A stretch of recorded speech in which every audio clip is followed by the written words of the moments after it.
Hey everyone, welcome back to the channel. Guys, I was going through some of my old footage and I found a video that I forgot to put up. I recorded me making this spoon for my 19th century camp. I wanted to show you guys that, well, first my attempt at making my own spoon, but I also want to show how hard it can be, and anybody's interested in making their own, maybe they want to do it. It's not the prettiest thing in the world, I'll admit that, but it did function well and it did work well for me, and I might make some more in the future, but I'll do it out of better wood because I think the wood I chose was a little hard on the hard side. It wasn't the best type to be whittled or made into a spoon. But I wanted to put this video up, guys, to show you. So here is the video I found of me making this spoon for my 19th century camp. Okay, now the first thing I did was I just used a piece of wood that I had in my huge scrap of extra wood. I had something that looked like it had some age to it, so I thought I would use it. I just basically cut it down to what a comfortable size would be for me. And then I marked out the bowl, marked out the handle, and I just wanted to have a comfortable handle and a decent sized bowl. I didn't want to make anything fancy.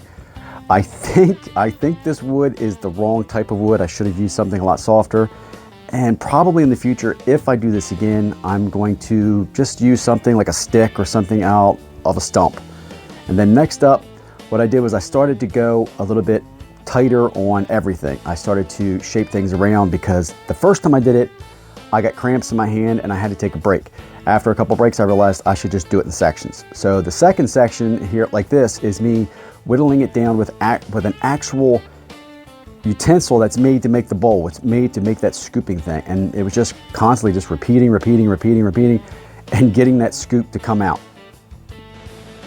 And once the process got a rolling, I could really start to see it take shape. It was really neat to see something like that I was making. And then I took a lighter instead of taking coals. Now you should use coals from a fire and put those in like the bowl area to let it form the part you want to make. But what I was doing is I would scorch it, let it burn, and then I would take my little knife here and I would scrape it out. And I just kept doing this process over and over again, just so I was comfortable with the bowl shape and how big it was. It wasn't going to be perfect, it was just going to be for me.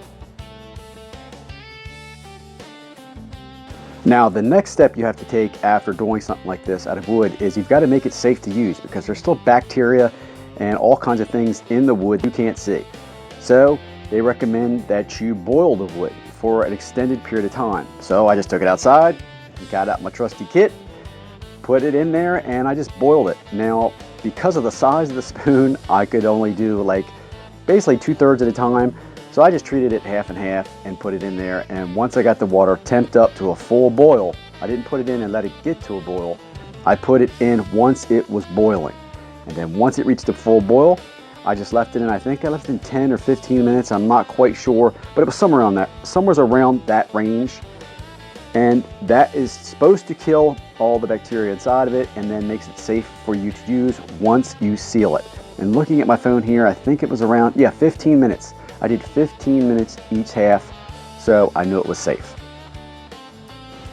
And the funny part was, I think this was the hardest part, is just sit around and watch water boil. Not a lot of fun, but it's a step that is necessary to keep the spoon safe when you use it.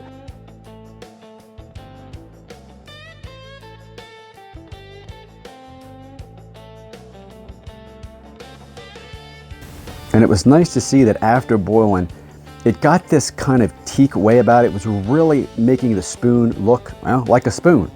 And after it was done, I took it inside. You have to dry it off, of course.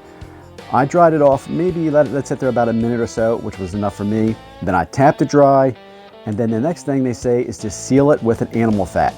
I used bacon grease. So I just slapped it on there like I was buttering bread. Took my finger, pushed it in all the crevices. I made sure every part of this spoon was covered in that bacon grease. I wanted it to impregnate the wood. And since this was my first time, this was basically me just following what they said you're supposed to do when you make your own spoon. Worked out great. I have to say though, that spoon with that bacon fat on there did smell good. And let it dry and she was ready to take on the camp. I do think I'm going to do this again in the future because this is a really interesting way to make your own kit.